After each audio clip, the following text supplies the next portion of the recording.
Olá, começa agora o nosso espaço diário para falar de transporte e infraestrutura. O Brasil tem mais de 100 empreendimentos de eólicas offshore em processo de licitação junto ao IBAMA. Os estados do Rio Grande do Sul e Ceará lideram em projetos. A reportagem é de Paulo José Ribeiro. 103 empreendimentos de complexos de eólica offshore estão em processo de licitação junto ao IBAMA. Desde setembro de 2023, os pedidos de licenciamento cresceram 17%. O Ceará e o Rio Grande do Sul são os principais na lista dos estados brasileiros com pedidos para instalação de plantas desse tipo. O estado gaúcho tem 31 pedidos e o cearense 26.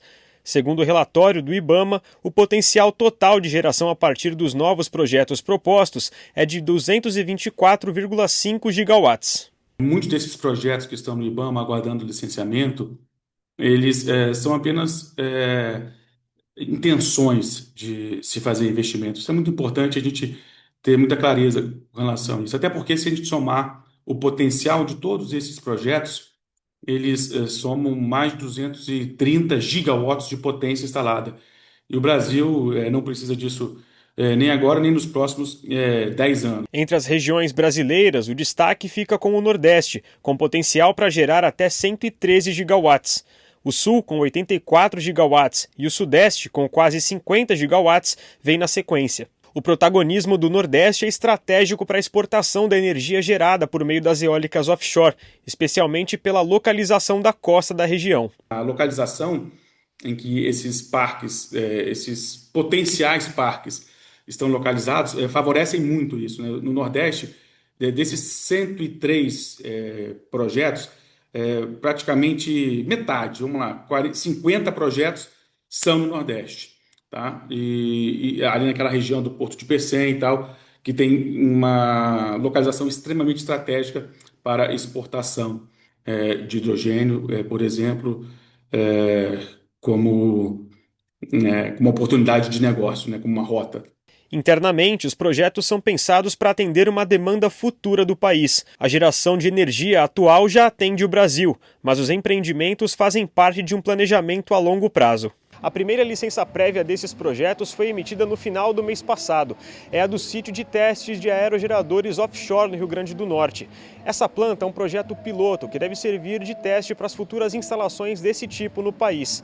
A expectativa é que até outubro sejam concluídas as parcerias para início da realização dos estudos, que devem durar cerca de 36 meses. Após essa etapa, os investimentos começam a ser feitos. As obras devem ser concluídas antes de 2030. Comercialmente, as primeiras plantas só devem ser entregues na metade da próxima década. Apesar de parecer distante, o país tem caminhado para a concretização e estímulo do desenvolvimento de novos projetos. A promulgação da Lei 15.097, no início deste ano, foi um passo importante para o setor. Ela autoriza a construção e operação de parques eólicos offshore nas águas territoriais do Brasil, um marco legal que norteia a chegada de investimentos.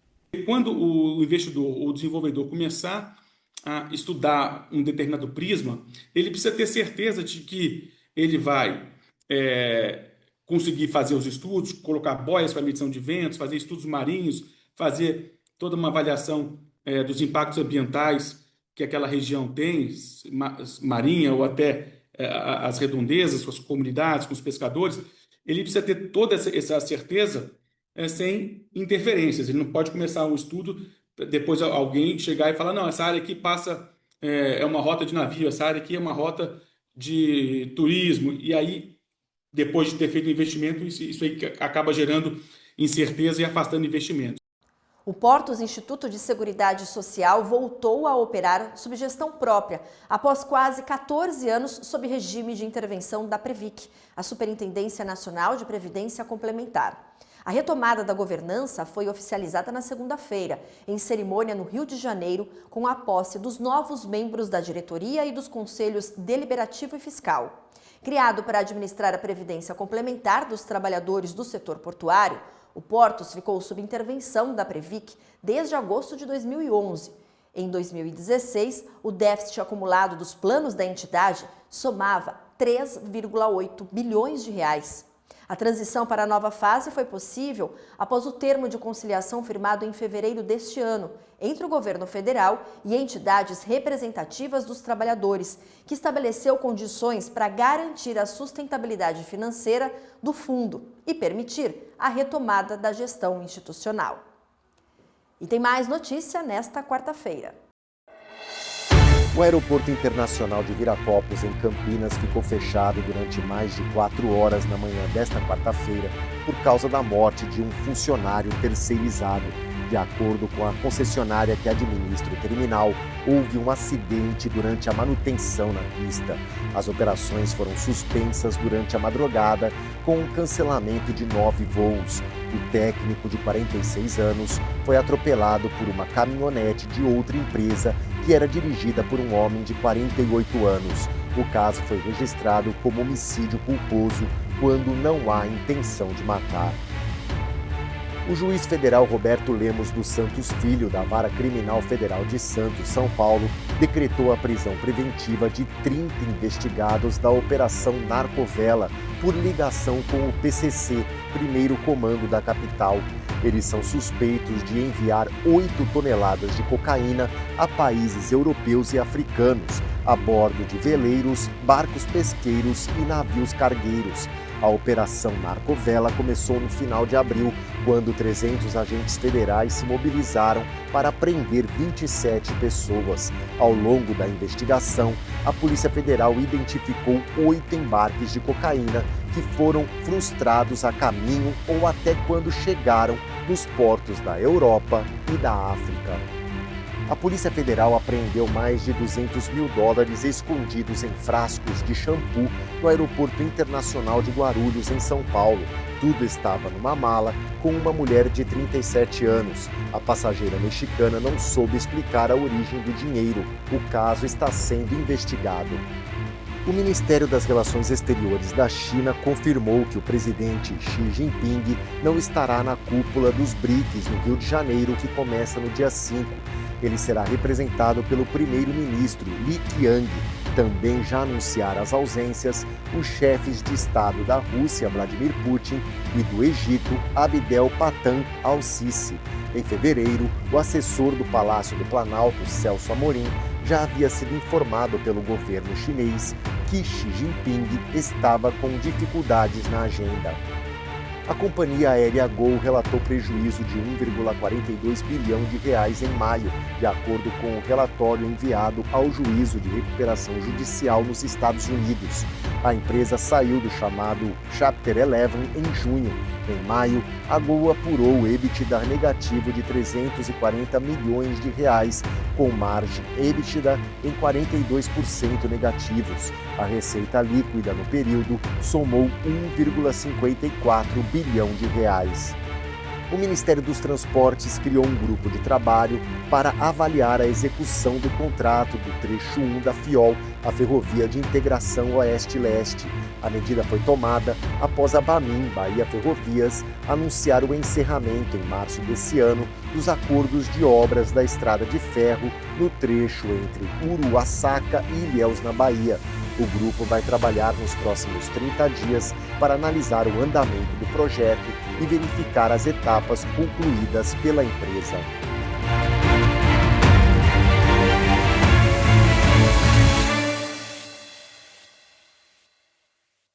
E tem muito mais notícias no portal bnews.com.br. Eu vou aqui para o telão para interagir com vocês. E a notícia, olha só, os portos do Brasil movimentam 503 milhões de toneladas com países do BRICS. Os países que compõem o BRICS movimentaram esse valor, 503 milhões de toneladas de cargas nos portos brasileiros no ano passado. Esse levantamento foi feito pelo Ministério de Portos e Aeroportos a partir de dados estatísticos da ANTAQ, que é a Agência Nacional de Transportes Aquaviários. Além do Brasil, integram o BRICS Rússia, Índia, China e África do Sul, e os novos membros admitidos: Arábia Saudita, Egito, Emirados Árabes Unidos, Etiópia, Indonésia e Irã. Esses dados foram obtidos a partir dos registros de embarques feitos nos portos do Brasil para os demais países do bloco e dos desembarques portuários com origem nas nações do BRICS ao longo de 2024. De acordo com o levantamento, foram 437,3 milhões de toneladas exportadas e 65,8 milhões importadas só no ano passado. Então, uma boa notícia aí da movimentação. E o Senado Federal aprovou o texto base da medida provisória que permite a utilização de recursos do Fundo Social para o pagamento de dívidas da União com organismos internacionais. A proposta, já aprovada pela Câmara dos Deputados, segue agora para promulgação. A MP abre espaço fiscal para o governo quitar os compromissos ainda em 2025, mas foi alvo de críticas por representar, segundo opositores, uma antecipação de receitas que pode comprometer o futuro. O senador Isalci Lucas, do PL do Distrito Federal, foi um dos que votou contra a medida. Para ele, trata-se de uma solução temporária que pode trazer consequências graves adiante. Na prática, o governo está tentando, de todas as formas, aumentar imposto. Como agora ele chegou no limite e perdeu aqui a IOF, eles estão buscando outras alternativas de recurso. E o que encontraram foi essa medida provisória que antecipa receita futura. Eu fui, como deputado, ainda apresentei um destaque e uma emenda com relação à criação do Fundo Social, dos quais 50% vai para a educação. É o que está na emenda que aprovei como deputado. E, evidentemente, eles antecipando da forma que estão fazendo, eles estão pegando o recurso e não vão obedecer o que está na lei, né, que nós aprovamos, que determina 50% para a educação. A medida também flexibiliza o uso das receitas dos leilões do pré-sal, permitindo que o governo utilize os valores arrecadados com a exploração de petróleo sem as amarras originais do Fundo Social, que destinava prioritariamente os recursos para educação, saúde e combate à pobreza. A medida provisória faz parte da estratégia do governo para equilibrar as contas públicas e evitar a inadimplência com as entidades multilaterais. Mas o debate sobre a sua sustentabilidade fiscal deve seguir nas próximas semanas, principalmente com a apresentação do relatório final da LDO de 2026. Os superterminais e o governo do Amazonas assinaram um contrato para a construção da primeira usina de gás natural voltada para operações portuárias no norte do Brasil. O investimento vai ser de 30 milhões de reais. A usina será instalada na área da SUFRAMA, a Superintendência da Zona Franca de Manaus. A usina vai fornecer de forma direta o gás para o porto, o que vai garantir o abastecimento contínuo dos guindastes elétricos que operam nos superterminais. E o ministro de Portos e Aeroportos, Silvio Costa Filho, confirmou presença em 2 fóruns promovidos pelo Grupo Brasil Export neste segundo semestre.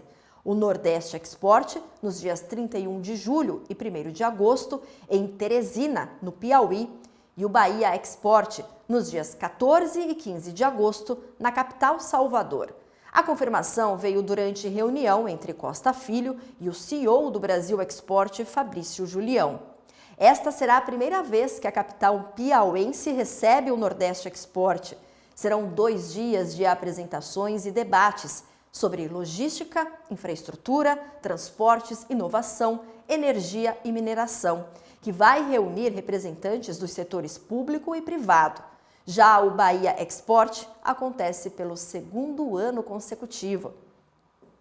O secretário-geral da ALAD, Associação Latino-Americana de Integração, Sérgio Abreu, confirmou que estará no Mercosul Export, que acontece nos dias 17 e 18 de julho em Assunção, capital do Paraguai.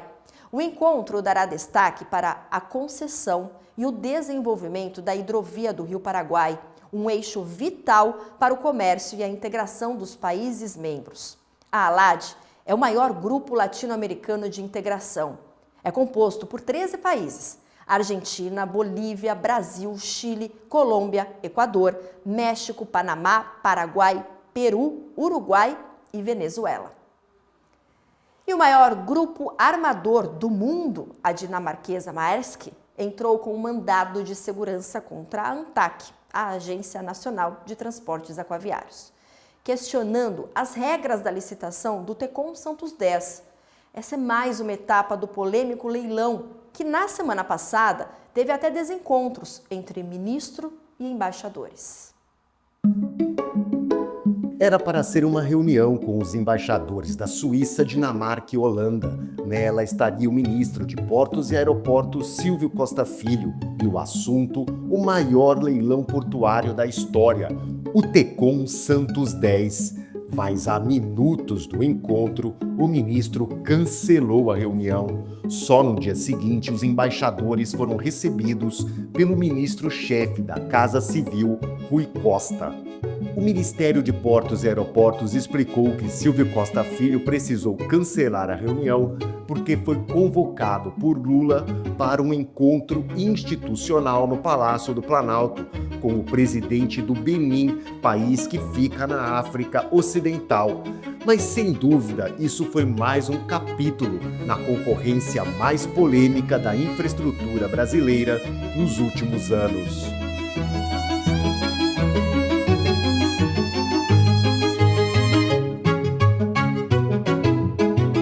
Tudo começou quando a ANTAQ, Agência Nacional de Transportes Aquaviários, aprovou um modelo de leilão que recomenda o certame em 2 fases. Na primeira, armadores que já operam no Porto de Santos ficam excluídos de participar.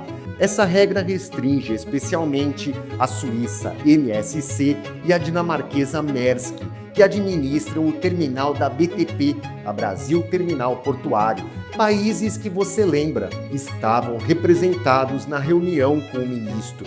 A francesa CMA-CGM também ficaria fora do certame, mas como recentemente adquiriu a Santos Brasil, teria menos interesse em participar. A Maersk acionou a ANTAQ na Justiça e o juiz da 21ª Vara Civil Federal de São Paulo deu 10 dias para a agência explicar o modelo do leilão, mas não tomou decisões mais ásperas porque o modelo ainda está sendo analisado pelo Tribunal de Contas da União. É absolutamente esquizofrênico pensar que uma instituição, uma empresa, um conjunto de investidores que tenham cumprido com todas as suas obrigações, que tenham entregado o melhor serviço e a melhor execução, sejam agora penalizados de não poder participar de um processo licitatório que tem que ser a bem do capital e a bem da justiça do processo de licitação, é o mais amplo e o mais correto possível. A ideia da ANTAQ é trazer novos players para o setor portuário, evitar a concentração de mercado. Mas essa decisão teve reflexos políticos. De um lado, Silvio Costa Filho defende a decisão da agência e de outro, o governador de São Paulo, Tarcísio de Freitas, do mesmo partido do ministro, fez duras críticas à exclusão dos armadores do certame. Não faz sentido, veja, você tirar da competição os maiores terminais de contêiner, os maiores operadores de contêiner e os maiores armadores do mundo. Não é assim em lugar nenhum do planeta. E não faz sentido você raciocinar ou justificar a questão de competitividade em função disso. Já tem um terminal em Santos, então não pode participar. A regra da ANTAQ abre espaço para a JBS dos irmãos Wesley, Joesa e Batista entrar na disputa. A companhia já adquiriu há um ano o terminal de contêineres de Itajaí, em Santa Catarina, mas busca um ativo portuário mais alto. O Tecon Santos 10 vai ocupar uma área de quase 623 mil metros quadrados no cais do Sabuó, capacidade de movimentação para 3,25 milhões de unidades padrão de contêineres por ano, 91 mil toneladas de carga. Vai ser o maior terminal de contêineres da América do Sul. Não vejo que a JBS precise de qualquer favor ou de qualquer condição especial para participar desse processo licitatório.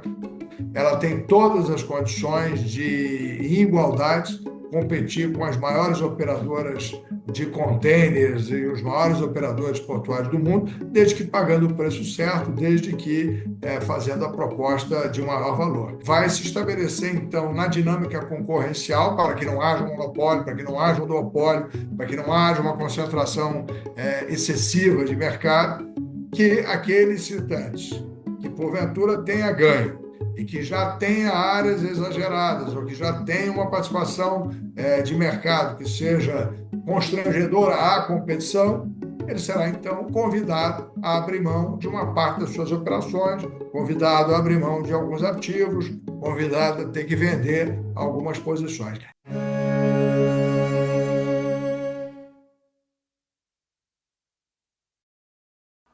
E terminou o BNews 19 horas. Tem mais notícias sobre transportes e infraestrutura nesta quinta-feira. A gente se encontra. Até lá. Uma boa noite para você.